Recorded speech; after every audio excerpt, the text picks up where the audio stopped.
Salut, c'est Mathieu Ludevox et aujourd'hui, ce soir, après la remise de l'As d'Or, donc on est jeudi soir, peut-être vendredi matin, je ne sais pas.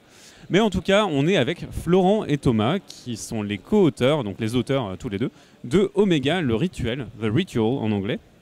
Et ils vont nous expliquer ce que c'est après nous avoir dit bonsoir. Donc bonjour à tous. Omega The Ritual, c'est un projet qu'on a eu entre trois copains passionnés de jeux de société. C'est un jeu de stratégie, de combinaison d'effets à possibilité de victoire, de stratégies multiples. C'est dense, très simple à mettre en place.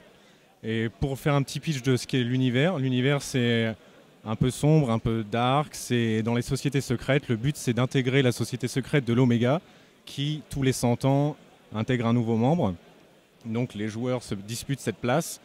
Pour cela, ils invoquent des esprits, qui sont les cartes format tarot, grâce aux runes, qui sont des jetons. Avec ces esprits, ils vont pouvoir avancer sur le disque rituel, qui est ici. Et sur ce disque rituel, ils peuvent récupérer les arcanes, qui sont ces jetons en forme d'œil, et qui leur amènent des points de victoire. Mais comme je l'ai dit, il y a plusieurs façons de gagner. Donc en fait, c'est un jeu d'Illuminati avec des vrais Illuminati qui sont des magiciens. Et en plus, on est ces Illuminati. C'est formidable. Est-ce qu'on peut comploter et dominer le monde avec ça ? On peut complètement dominer le monde, mais avant il va falloir savoir maîtriser le pouvoir des runes, maîtriser les secrets des arcanes, invoquer les esprits. Donc c'est tout un programme avant d'être membre de la Société de l'Oméga. C'est pas seulement j'arrive et je mets mon petit capuchon d'occultiste. Non, j'apprends à maîtriser les éléments bien précis. Attention. Tu remarqueras qu'on a laissé les sweats capuches à l'hôtel. Hein. Ah ouais. Les suites à capuche, c'est l'accessoire nécessaire pour le bon occultiste. Alors du coup, tu m'as parlé de ces points de victoire, donc qui ont des valeurs de points de victoire ici, je vois. Moins 5 points, c'est ça ? En fait, c'est exactement ça. C'est pas du tout moins 5 points, mais je veux dire, c'est vraiment, il y a une variété, c'est pas tous les mêmes, il n'y a pas écrit 5, 10, etc. Et en fait, le choix de l'arcane, c'est aussi un peu choisir sa stratégie. Tout comme choisir ses esprits, c'est choisir sa stratégie. Comme je l'ai dit, c'est un jeu de combinaison d'effets. Donc, par exemple, on a des arcanes qui vont dire si tu as beaucoup de jetons verts, tu vas avoir beaucoup de points. Donc, ça va axer ta stratégie vers les jetons verts. Les jetons verts ayant déjà eux aussi des pouvoirs et les esprits ayant aussi leurs pouvoirs. Donc voilà, c'est un peu essayer de trouver de trouver les stratégies qui vont se combiner évidemment. Et ces arcanes peuvent servir de guide et à la fois de condition de victoire. Alors comment se passe un tour de jeu du coup ? Parce que c'est bien pratique de savoir que les jetons nous donnent des points, mais comment on les récupère ? C'est ça l'important.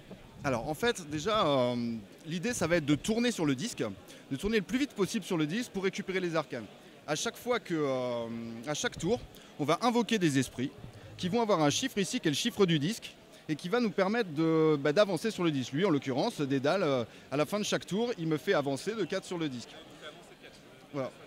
Et alors, à chaque fois qu'on passe par-dessus l'œil des arcanes, on va choper un arcane ici, on va prendre connaissance d'un de ces tas, voilà, que les autres en début de partie ne sauront pas. Donc on prendra connaissance du contenu de ce tas, on va se dire tiens, est-ce que je vais axer ma stratégie plus sur la couronne bleue pour la maîtrise des runes bleues, ou est-ce que je vais plutôt prendre beaucoup d'esprits avec le pictolune parce que je vais miser sur eux. Donc voilà, il y a un petit apprentissage bien sûr des effets, mais voilà, ces arcanes, en fait, il y a deux types d'arcanes, pour être tout à fait clair.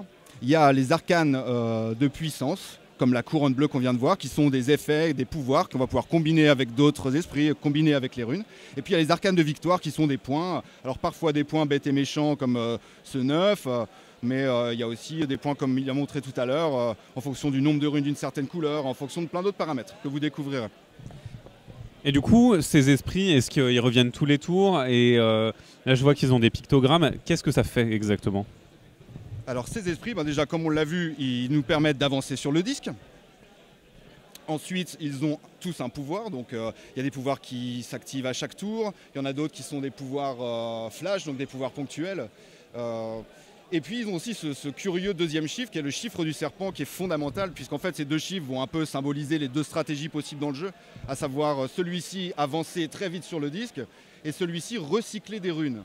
Puisqu'en fait les runes, elles vont servir, les runes ici présentes, elles vont servir à invoquer les esprits. Donc je vais me tourner ici vers la galerie des esprits, c'est mon tour, je vais prendre Xin, tiens, avec un bleu. Alors voilà, et Xin, on va être susceptible de me le capturer en fait. Si quelqu'un pose plus de jetons qu'il n'y en a sur Xin, eh bien, il va le prendre pour lui et moi je vais perdre cet esprit. Et qu'est-ce qui va devenir de ce jeton? Et c'est là qu'on se réfère au chiffre du serpent pour savoir combien de runes on va recycler. Sachant que chaque rune a un pouvoir spécifique, les bleus vont avoir leur pouvoir, les verts vont avoir le leur. Donc ça va être très intéressant de jouer avec ce chiffre du serpent, de recycler des runes pour pouvoir faire fructifier ces runes et pouvoir piocher plus, pour pouvoir avancer plus, pour pouvoir se développer tout simplement. On les récupère comment les runes? Donc là tu as une chaussette à runes, mais comment les récupère-t-on? En fait, il y a plusieurs moyens pour récupérer les runes. Il y a des effets ponctuels qui sont sur les esprits eux-mêmes. Ça, c'est un exemple, par exemple. C'est-à-dire qu'en bas, on a les deux caractéristiques. L'avancée, comme l'a dit Florent, le chiffre du serpent, comme l'a dit Florent, pour récupérer des runes. Et il y a aussi des pouvoirs. Ça, c'est un pouvoir de récupération, justement. Il y a une espèce de double serpent qui ressemble au serpent de récupération. Et donc, quand par exemple un joueur invoque cet esprit, il récupère 3 runes. C'est un exemple. Il y a aussi, par exemple, des esprits qui permettent de récupérer une rune par tour. Il y a différents moyens, ou évidemment, le moyen principal du jeu qui est de remplacer un esprit, de renier un esprit, auquel cas, tu récupères les jetons qui sont dessus.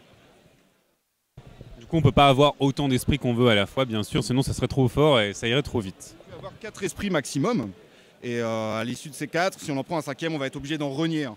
En renier un, ça peut être très intéressant pour ce que j'ai dit tout à l'heure, à savoir le recyclage des runes. Par exemple, je vais prendre l'exemple de lui, Vimana. Il a un chiffre du serpent de 6, mais il avance de 0. Donc vraiment, pour le coup, il symbolise vraiment cette double stratégie qu'il peut y avoir dans le jeu. Enfin, ces deux stratégies, on va dire, opposées, qui vont être soit avancées, soit recyclées. Lui, il n'avance pas. Il ne permettra pas trop de choper des arcanes, il permettra plus on va le prendre plutôt pour vraiment recycler ses runes. Donc c'est un équilibre à trouver entre ces deux choses, sachant que si on mise que sur l'un, on va avoir peu de chances de gagner. Il faut forcément investir un peu les deux domaines, la pioche et l'avancée, voilà, qui sont les deux grands les pôles de victoire. Voilà. D'accord. Et vous avez eu l'idée comment? Et du coup, entre potes, entre 3 potes, donc j'imagine avec l'illustrateur qui a fait un beau boulot, quand et comment vous avez eu l'idée? Alors justement, le projet vient de l'illustrateur lui-même, qui un jour est venu nous voir en disant « Les gars, regardez, j'ai fait plein d'illustrations, je veux faire un jeu avec des monstres et des mecs bizarres. » Et donc il est venu nous chercher en tant que mécanicien de jeu, on met un peu d'huile et tout ça, et on en est arrivé là. Alors évidemment, notre illustrateur et nous aussi, évidemment, on aime bien un peu cet univers sombre, les Illuminati comme tu disais, et c'est marrant que tu parles d'Illuminati parce que notre illustrateur, le premier jeu de société qu'il a acheté, c'est le jeu Illuminati. Parce qu'il est passé, il connaissait pas trop les jeux de société, il jouait aux jeux vidéo, il est passé devant une boutique, il avait vu Illuminati, il s'est dit mais c'est quoi ce truc trop bizarre? Donc voilà, on est un peu, c'est clairement notre univers, quoi. Et on l'achète.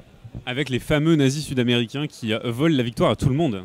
Mais complètement, et puis c'est vrai qu'en ce moment il y a une espèce de psychose autour des théories du complot, du mystique, de plein de choses. Et, finalement c'est des thèmes assez peu abordés dans un jeu, alors que comme on dit, ils sont un peu mindfuck, et c'est important de prendre ces thèmes qui peuvent faire... qui empruntent des chemins un petit peu biscornus et parfois qui peuvent choquer, mais c'est vrai qu'on nous a déjà dit mais vous avez peur que votre jeu choque, c'est une thématique qu'on n'a pas l'habitude de voir, mais on se dit que des fois il faut sortir des cow-boys, des pirates, et nous on a envie de proposer un univers un peu plus singulier. Bon, ça a été une démarche en fait qui s'est fait naturellement, puisque comme l'a dit Thomas, on est parti du travail de l'illustrateur. Voilà, un jour on a débarqué chez lui, il avait fait une série de monstres à l'époque, on les appelait les monstres. D'ailleurs la première version du jeu s'appelait Dystopia, qu'on avait présenté à Cannes. Et le jeu a beaucoup évolué depuis. Mais c'est vrai que voilà, et puis ça a aussi été une démarche de rester indépendant. Alors évidemment, on a essayé de présenter ce jeu à des éditeurs, mais c'est vrai que les retours ont souvent été que l'univers était déjà vachement poussé, vachement abouti. Eux auraient bien aimé se le réapproprier. Et en fait, nous, on y tenait et on a finalement tenu à cette liberté. C'est pour ça que là, on pense sûrement se lancer sur Kickstarter dans très peu de temps. On est en train d'essayer de faire grossir, d'envoyer des print and play. D'ailleurs, je lance un appel, si vous voulez un print and play d'Omega, on vous l'enverra. Envoyez-nous votre adresse mail à Omega, c'est omegatherituel@gmail.com. Voilà, envoyez-nous un petit mail et puis on vous enverra un print and play volontiers.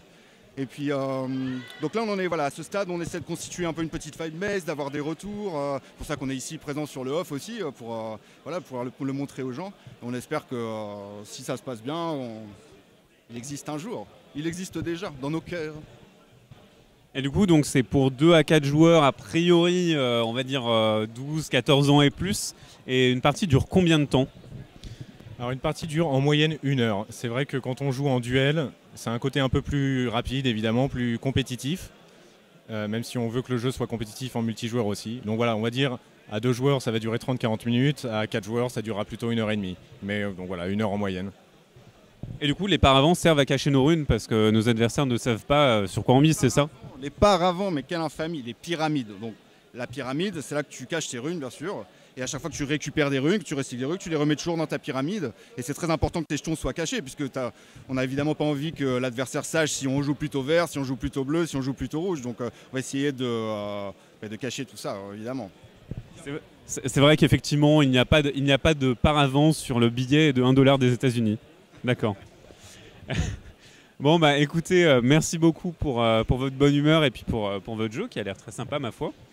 Et pour votre explication, et on espère que ça va très bien se passer pour vous et que vous allez rencontrer plein de joueurs et que votre jeu rencontrera le succès sur ce off, ou même, je ne sais pas si vous avez une table sur le in. On n'est pas sur le in, on y sera peut-être l'année prochaine, espérons. Avec le Kickstarter peut-être. Voilà, exactement. Merci beaucoup, si vous voulez dire au revoir dans le micro, vous pouvez le faire en chœur. Et en tout cas, moi je vous dis à bientôt sur Ludovox. Salut! Salut à tous! Salut! À bientôt.